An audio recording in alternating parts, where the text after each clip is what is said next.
Today we'll be going through the events of the 2007 animated comedy science fiction film Futurama, Bender's Big Score, directed by Dwayne Carey Hill. Now let's get right into the movie. The movie starts with an owl flying towards the Planet Express delivery company where a guy is roll calling the employees. They are Captain Terlanga Leela, Delivery Boy First Class Philip J. Fry, Assistant Manager of Sales Bender Bending Rodriguez, Long-Term Intern Amy Wong, Company Physician Dr. John A. Zoidberg, the owner and founder of Planet Express, Professor Hubert J. Farnsworth, and bureaucrat Grade 34, Hermes Conrad. Suddenly, the professor informs everybody that they were fired 2 years ago when the company was shut down by the delivery network. The drones who run the network had canceled their license. He asks everyone to clear out their desks and move along. He then receives a phone call and informs everyone that the morons who canceled their license were themselves fired for incompetence. Not just fired, but beaten up pretty badly, and most of them died from their injuries. This meant that they're back on the air. All of them are excited to be back. To celebrate this, they start partying. The robot, Bender, is seen bending below a stick which is held as low as possible. Hermes Conrad gets challenged by other team members and bends much lower, but this time under the flexible swords. He gets a small cut on his stomach, but completes the challenge anyway. Hermes tries showing off, but accidentally his head is cut out from his body by one of the swords. This is followed by his body rolling down the stairs and getting crushed under the spaceship. In the next scene, we see the team taking Hermes to the hospital. Though his head is separated from his body, Hermes is still able to talk and urges the doctor to put his head into a jar before he slowly dies. After a while, Hermes' wife LaBarbara and son Dwight arrive at the hospital and talk with his head. LaBarbara tells him that their son needs a daddy, to which Hermes replies that he has one. She asks the doctor if her husband's parted body will get fixed or not. The doctor claims that he'll be all right, but it might take a few days. LaBarbara walks away with Dwight and tells him that she'd find a new daddy for him. Soon, Professor enters with the good news that they have got a new delivery to the Nude beach planet. Everybody but Hermes leaves the room and they all get inside their spaceship. They reach the Nude beach planet and take out all their clothes as they must be naked there. While they're chilling on the beach, Fry goes to deliver the parcel. At the delivery point, with the help of Leela, he discovers that he had a tiny tattoo of Bender on his bum. Professor arrives at the scene and we see that the professor himself has got a Thug Life tattoo on his back. In the next scene, Bender is approached by a trio of aliens asking him to sign some kind of petition along with their email addresses. Bender is at first suspicious of them, but later voluntarily signs the paper and gives his email address. The same thing happens with the others. They promise that there won't be any spam emails. However, everyone starts getting tons of spam. Leela and Amy try to ignore the spam emails, but they soon voluntarily give away their credit card information. Bender himself gets his system affected by some viruses. Dr. Zoidberg is also scammed likewise. The professor calls out an emergency meeting regarding their problem with the scammers.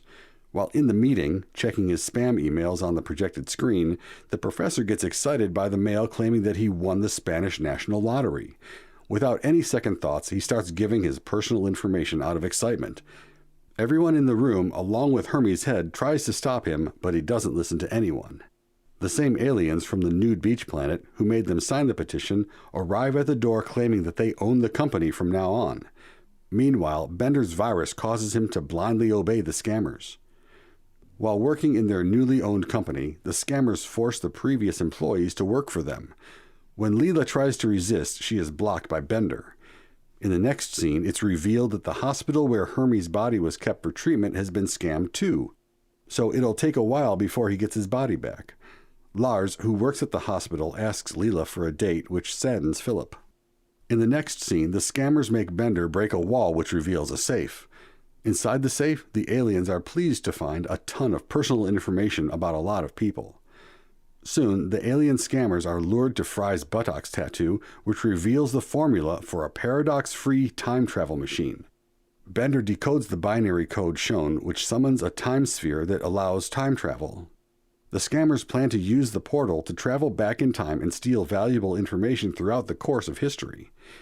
Soon, Nibbler arrives at the scene and explains that utilizing the code even once could destroy the universe. To combat the scammers, Nibbler calls out his army that he calls Niblonians.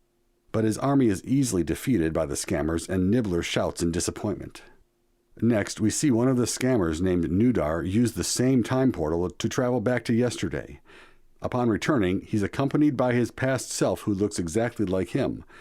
Fleb informs him that the time portal is only a one-way trip and cannot transport anyone back to the present. This prompts the aliens to make Bender steal valuable goods from the past and wait in the cave under this building. In the next scene, we see Professor demonstrating his doomsday devices to a private collector. Later, the aliens order Bender to steal the professor's favorite doomsday device, Spheroboom, that is chained to his wrist. Later, Hermes requests Bender to return back in time and murder an earlier version of himself and return back with his body. However, Dr. Zoidberg mistakenly attaches Hermes' head the incorrect way around, causing him to face backwards. Zoidberg is then pursued by Hermes, who is filled with rage. In the meantime, the professor and a team of Harlem Globetrotters work on deciphering the time travel code. Despite the professor's assertion that time travel is impossible, the team discovers that paradox-free time travel is feasible, but at a cost of reality breaking apart. Moments later, Hermes and Zoidberg come rushing in. It's then revealed that all the duplicates formed due to time travel will be doomed as a result of the doom field. However, Hermes is unconcerned because he only needs the replica body for a short time in order to reclaim La Barbara. After the aliens are done stealing every valuable object from history, they decide to assassinate Philip Fry and erase Bender's memory in order to destroy the time travel code. Fry makes a narrow escape from there and somehow manages to utilize the time code to travel back to the day he was frozen, January 1st, 2000. In order to kill Fry, the aliens order Bender to arrive back in the past but a little earlier than Fry so that he can catch him. Back in the past, Bender arrives with his sunglasses and sees Fry from that timeline, who has frozen himself inside a tube. He then decides to wait for the present Fry to come.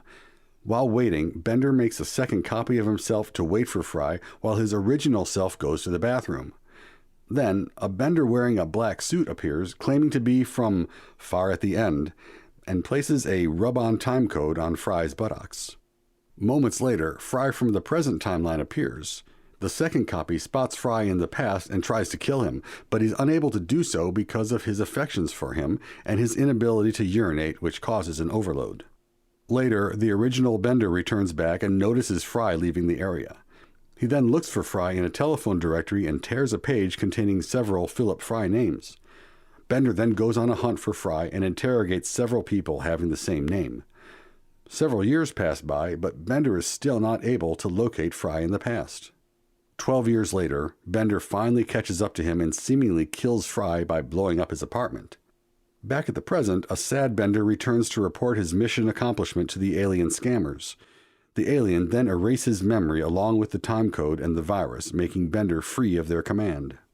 Later, the crew holds a memorial for Fry, but he suddenly shows up and everyone is shocked to see him. Fry then explains how he's still alive despite Bender killing him several centuries ago. He adds that he couldn't buy pizza from Panucci's with his futuristic money in the past, so he went to Applied Cryogenics for free pizza, which had become cold. He returned to an hour earlier to finish the pizza while it was still warm. He subsequently encountered his time paradox duplicate, who was outraged by the original Fry's casual exploitation of the time code.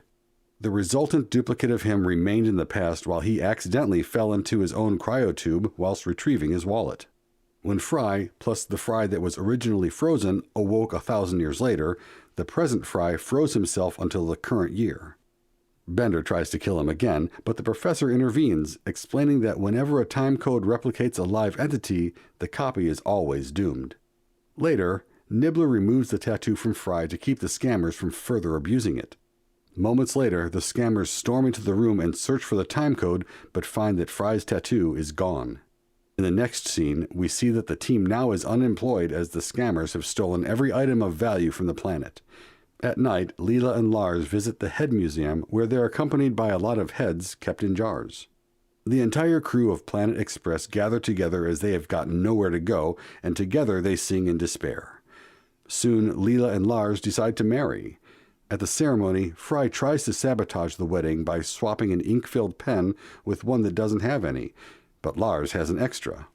Meanwhile, Hermes is able to reclaim La Barbara by zipping up her dress, something Barbados couldn't do. Soon, Leela unintentionally hits Hermes with the empty pen, slicing off his head and crushing his identical body with a chandelier.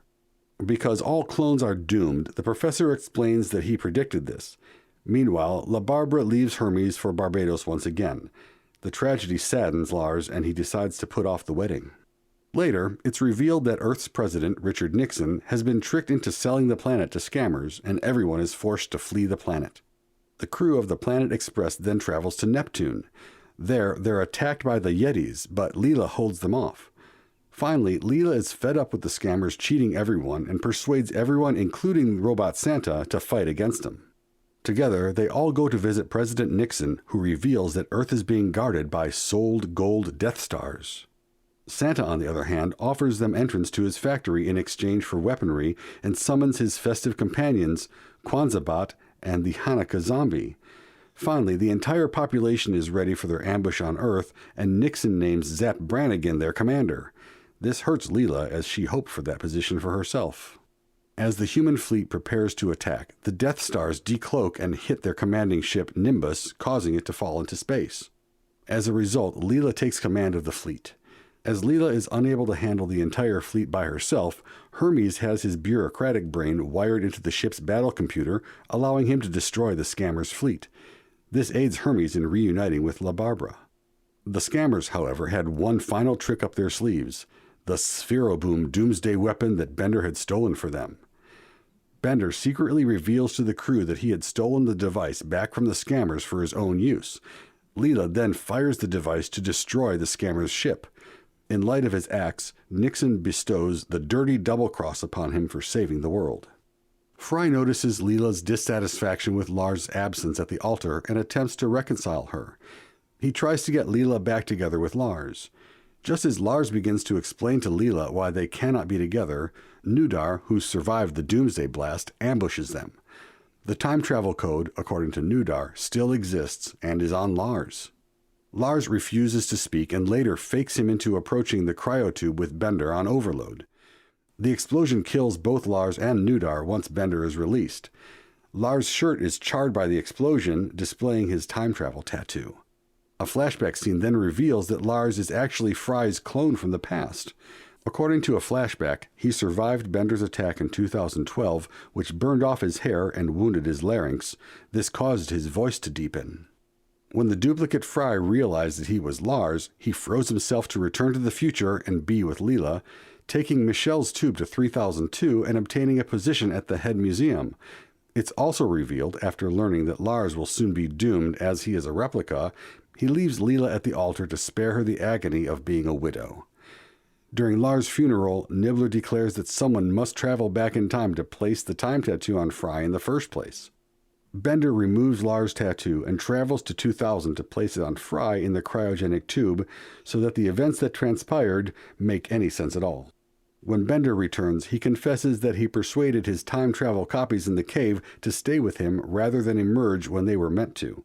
Terrified of the paradoxical consequences, Nibbler urges everyone to evacuate the universe before swallowing himself. In the last scene, the sheer quantity of time paradox benders starts exploding one by one, generating a large tear in the universe. That was my recap of the movie. Hope you enjoyed it. Now comment on what your favorite part was and make sure to hit the like button, leave a comment, and subscribe to our channel. Until next time, take care and goodbye.